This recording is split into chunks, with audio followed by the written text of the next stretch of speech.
Ok. Dans la vidéo précédente, nous avons parlé des inférences des types.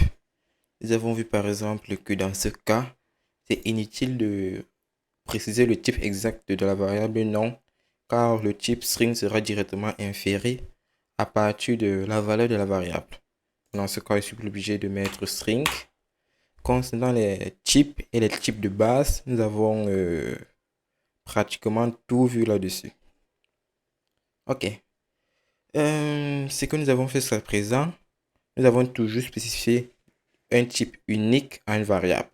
Nous avons toujours dit que la variable sera soit de type string, soit de type bool, soit de type number. Dans la vidéo d'aujourd'hui, nous allons parler des union types ou type union en français. Ok.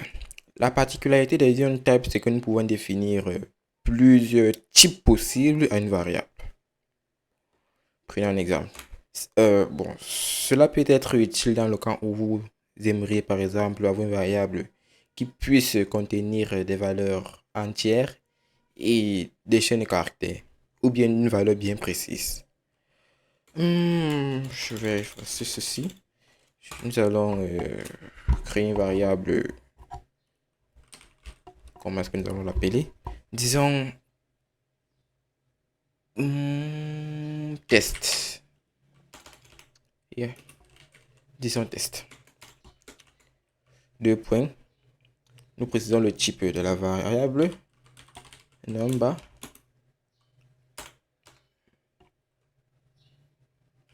égale à mettons 1. Ok. Là, c'est la manière classique que nous avons l'habitude de faire. Supposons que nous voulons par exemple que la variable test puisse également contenir des chaînes de caractères. Comment faire cela en fait? Si je dis test égale à, je vais établir ça. Si je dis test égale à 1, 2, 3. Si je dis test égale à 1, 2, 3, tout passe. Là, si je dis test égale à, il y a un problème. Pourquoi? Parce que test ne peut contenir que des nombres. Ok, dans ce cas, que faire? Pour utiliser union type, il suffit juste de mettre ce symbole et de préciser le type. Il suffit juste de mettre ce symbole et de préciser le type supplémentaire que peut contenir la variable test. Dans ce cas, je vais mettre string. Et là, je peux aisément faire test égale à 1, 2, 3. Vous voyez là que test, si je survole le test, on peut voir que test est une variable de type string ou de type number. Elle peut contenir des données de type string, c'est-à-dire les caractères, mais également des données de type nombre. Ok? Et l'union type va beaucoup plus loin que ça. Ça veut dire que là, je peux décider de ne pas préciser un type bien précis, mais une valeur bien précise.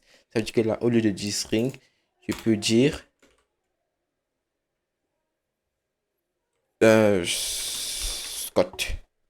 Ça veut dire que là, ma variable test ne peut contenir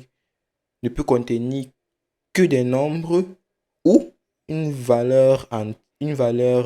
chaîne de caractères bien précise qui est Scott. Ça veut dire que là, si je dis test égale à QWE, ça refuse.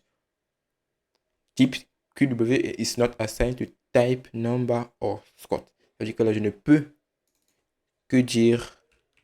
l'assigner une valeur de type nombre ou une valeur de chaîne de caractères, mais qui est Scott. J'espère que vous avez appréhendé la notion de union type. On se dit à bientôt pour une prochaine vidéo.